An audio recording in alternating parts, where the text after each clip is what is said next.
ببینید انگ در ضمن ادوکیت یا نماینده قوی طراحی بوده، یعنی میگفته اصل هنر نقاشی یا هنر بر طرحه، بر خطه.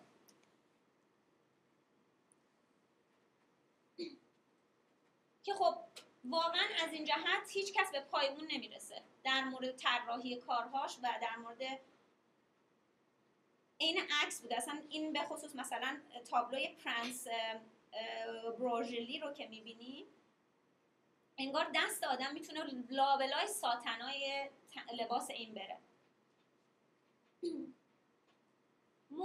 علاقه‌مند بوده به موضوع اگزاتیک، فقط به پورتره‌های واقع‌گر یا پورتره‌های کامیشن داده شده بهش چیز بسنده نمی‌کرده.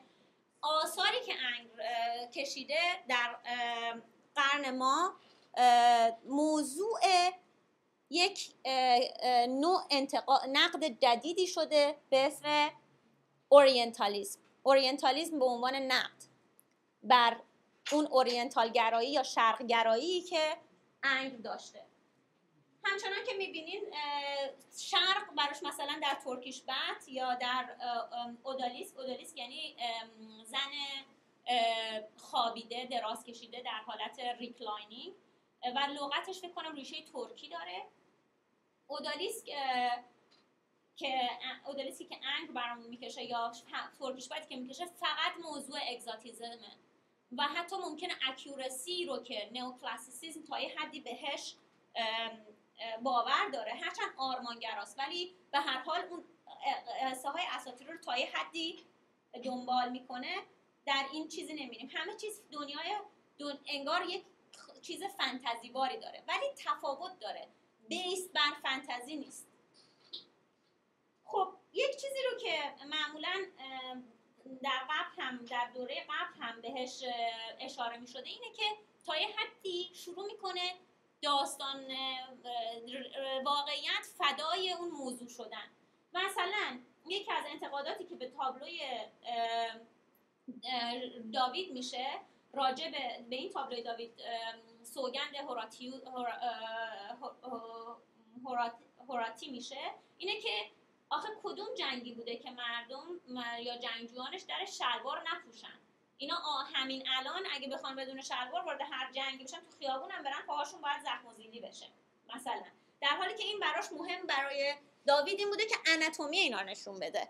یعنی اینجاست که نئوکلاسیسیسم با رئالیسمی که خواهیم دید فرق میکنه، با حتی تا حدی با اون نچرالیستی که گریک داره فرق میکنه، ولی باز نزدیکتره به اون.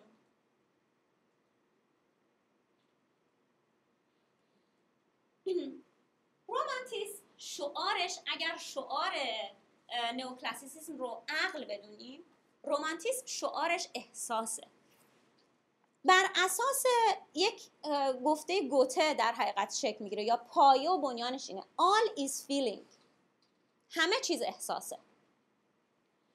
و خیلی جالبه که آلمان ها یا جرمن ها که اینقدر در استریوتایپشون به نظر خشک و به قول معروف دنبال روی قوانین عقل و خیلی چیز میان، پایه‌گذار رومانتیسیسم یکی از با احساس ترین اصول مکتب‌های هنری هستن.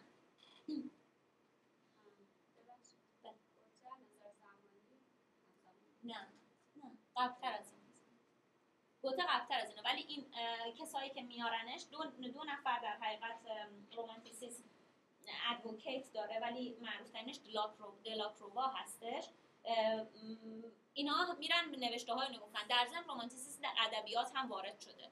ما الان اثری رو داریم مثل بینوایان مثلا، داریم میرسیم به اون دوره‌ای که همه چیز با یک فیلتر احساس هنرمند داره بهش نگاه میشه.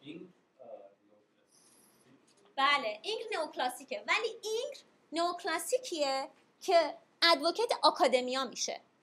یعنی وقتی که داوید که بنیانگذار نئوکلاسیسیسم داره اثر خودش رو میذاره، اونقدر پذیرفته شده نیست در آکادمیای زمان خود داوید. ولی داوید هنوز استاد توی دانشگاه هنره. انگ شاگرد او بوده و اون رو به پرفکشن میرسونه. من نقاشی‌های رو از انگ انتخاب کردم که درش طراحی رو بیشتر میشه. انگ هرچند که خودش دلش میخواسته معروف به نقاش تاریخ باشه، بیشتر معروفیتش در امروز به پورتره هاشه، به نقاشی چهره است. به قدری چهره ها رو درست میکشیده که انگار عکس بوده و حتی میگن از عکس هم حتی با احساستر و زنده تر بوده، ولی او نئوکلاسیک محسوب میشه.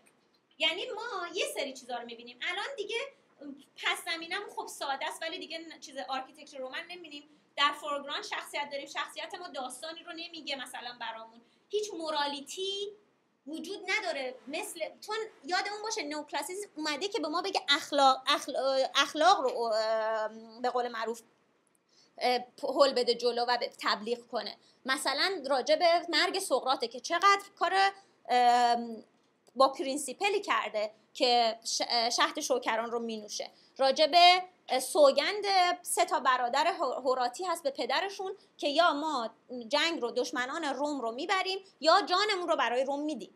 یعنی یک جور سلف رو میذاره پشت، در حالی که برای این مورالیتی وجود نداره. زیبایی بصری هستش که اون اقناع بصری هستش که میگیره. در ضمن حتی اونقدر هم اکیورت نیست، بیشتر در شیوه خودش به منریسم شبیه. منریسم یا شیوه گرایی که دوران رنسانس اینجوریه که اون من هر جوری که بخوام، یه درسته یک استایل آناتومی یونان باستان دارم، ولی با وجود این من هر جوری که دلم بخواد مدرنم و ادوکیت میکنم. که راجع به همین نقاشی اودالیسکی که اینجا هستش میگن که انقدر به خاطر اینکه به نظرش زیباتر بوده که این پشتش بلندتر بشه، انگار 2 دنده زیادتر داره این زن.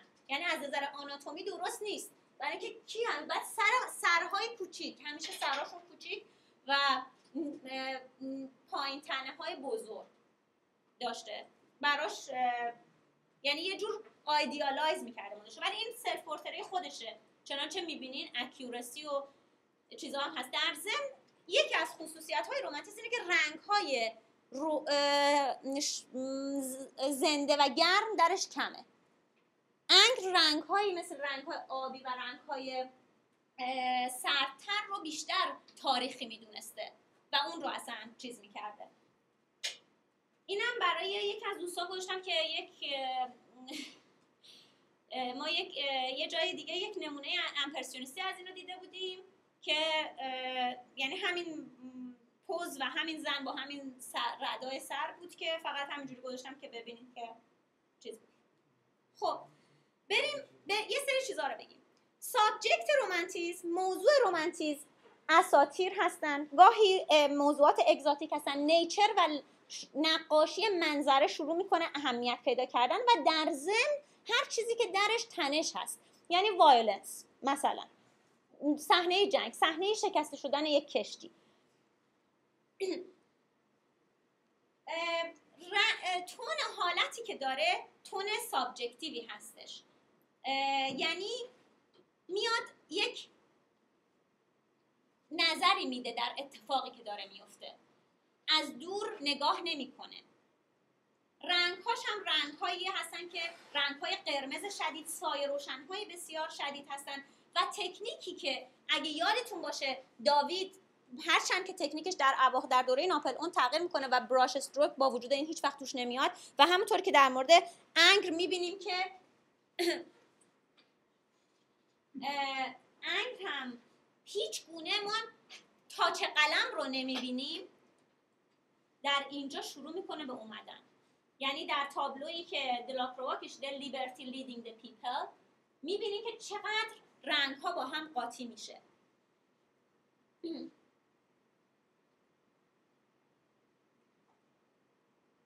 یک تفاوت واضحی که داریم اینه که دلاکروا تبلیغ کننده رنگ بوده، پیامبر رنگ بوده، انگ پیامبر طراحی و خط بوده. الان در 2 پورتری که با فاصله شاید 1-2 دهه با هم هستن، جفتشون پورترهای پاگانینی هستن که میوزیشن بوده، یکیشو دلاکروا کشیده و یکیشو انگ. شما با این 2 میتونید